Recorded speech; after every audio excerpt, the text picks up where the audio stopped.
Right, so this is my latest investment. I've wanted to get one of these for a very long time. It's basically a belt and disc sander. And if we have a look at the box a bit more closely, so 100 by 915 millimeter sanding belt, which is that bit there on the picture, and then you've got 150 millimeter diameter disc sander, which is that bit there. 370 watts, are not overpowered. Obviously it's made by Sealey, so it's got a pretty decent warranty on it. I've seen a few that are about £40 cheaper than this, but the quality looks a bit dubious. And I thought at least if I get this, I shouldn't have any issues. So we will crack the box open and have a look what we get.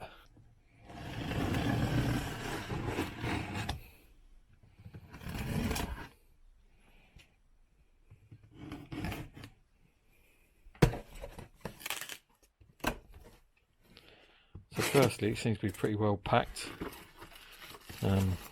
Instructions there. It's pretty good, what you'd expect from Sealey though. And then packed in polystyrene. And then a few bits there.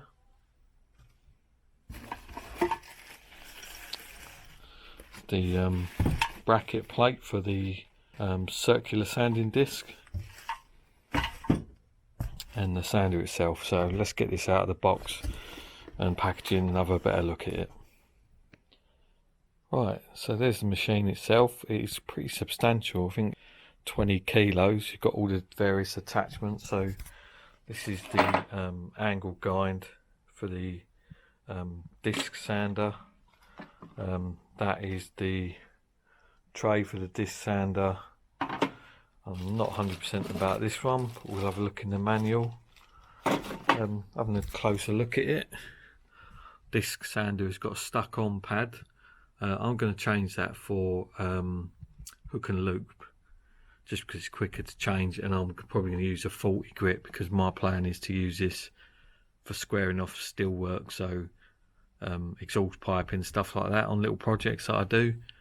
And then obviously you can use this for tidying up stuff. I won't use it for woodwork just because I don't really do it much. I mean, occasionally it might get used for it, but woodwork tends to make a lot of dust as well. It's also got an extraction port for a vacuum cleaner, which is quite big. So what I'm going to do is assemble it all now and we'll see what it looks like with everything fitted. One tiny issue I've spotted is that the plate for the disc sander is supposed to, part of it is supposed to sit in there to rotate, and then you have a threaded hole to clamp it. This hole looks like it's got powder coating in it, and it just means that this, if we have a look at this little plastic bracket here, that almost dowel on the end of it, I think it's plastic, no, it's aluminium, feels a bit like graunchy, not very good. So what I'd recommend is just probably putting a bit of grease in there, just to mean that it rotates a bit easier. So I'm just going to do that now. So it looks a bit flimsy when it's first on. You see that side to side movement, you can see that pivot point I was on about. But once you tighten it up, it has got also an angle gauge there. Hopefully you can see it, but I wouldn't use that for getting it 100% square. So if we have a look at that, say there, tighten that up. I'll put a bigger washer on as well, by the way, you can just see that there. And then that is pretty sturdy, there's no side to side movement. What I'm also going to do is use a set square, because I want to be using this to get things square, so it makes sense to make sure the tool is square in the first place. So that's the first bit on, and then we've also got this which slides along. So I've attached the guard there, just see that, that seems like a bit of a flimsy bit of metal. You can see the clearance is very tight between the sanding belt and that, so I'll just actually yank on that just to bend this bracket at the back here. It's only a tiny reason. Belt's tensioned using that knob. You can see you've got the angle on there, and I've also squared that to 90 degrees and the knob is tightened up. So what we'll do is get a bit of exhaust pipe that I use cut off from my other half's car, and we'll see how the sander does at tidying it up. So we've got an old bit of exhaust pipe here, all rusty and manky, and we'll just maybe try that end, just try and tidy it up, see what it does.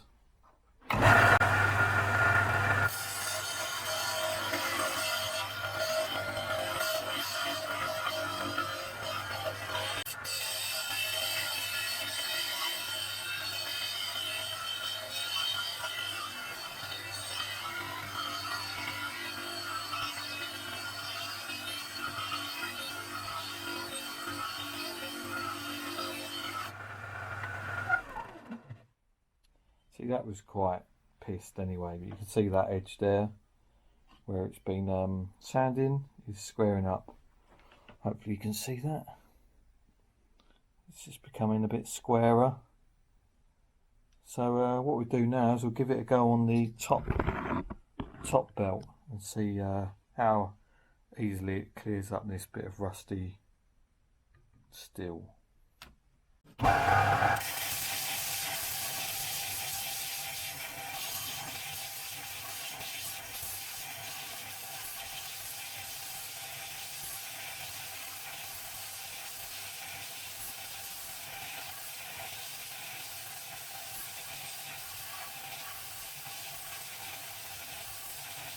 See there, that tube?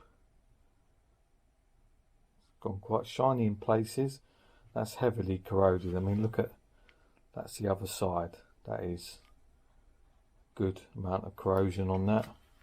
So you could quite easily polish up something metal with that. I'm not sure what grit that belt is. Probably an 80 or 100. I've planned to get 40 discs for squaring off steelwork, so obviously that'll give you a bit more cutting power. So for what I want, I think it'll be a pretty good piece of kit.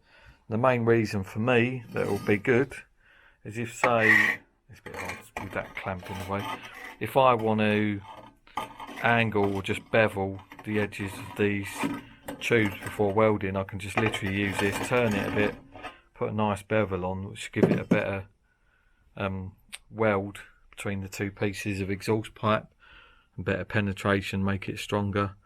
Obviously the machine like this is going to get pretty dirty, but yeah, like I said, good bit of kit.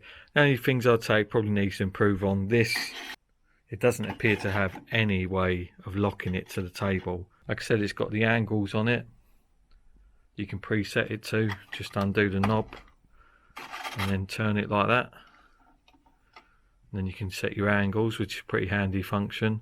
Like I said, that's plastic, so I don't think that's going to last very long, but overall I think the machine's pretty good quality. I didn't actually think the top belt thing would be up to much. I thought it might struggle with the exhaust pipe, but the machine doesn't slow down, it just keeps running nicely. And as you could see in the previous section, started to remove a lot of that rust, and that was a lot of rust on there. You can secure it to a desk or table, but to be honest, because of its weight, you don't really need to. It's not really going to move anywhere unless you're really jamming things in there. This is one of those tools that obviously £140 quite an investment, but I can see me using this a lot, especially when I'm preparing for doing welding projects and stuff like that. So I hope you've enjoyed this video. Make sure you like and subscribe for more.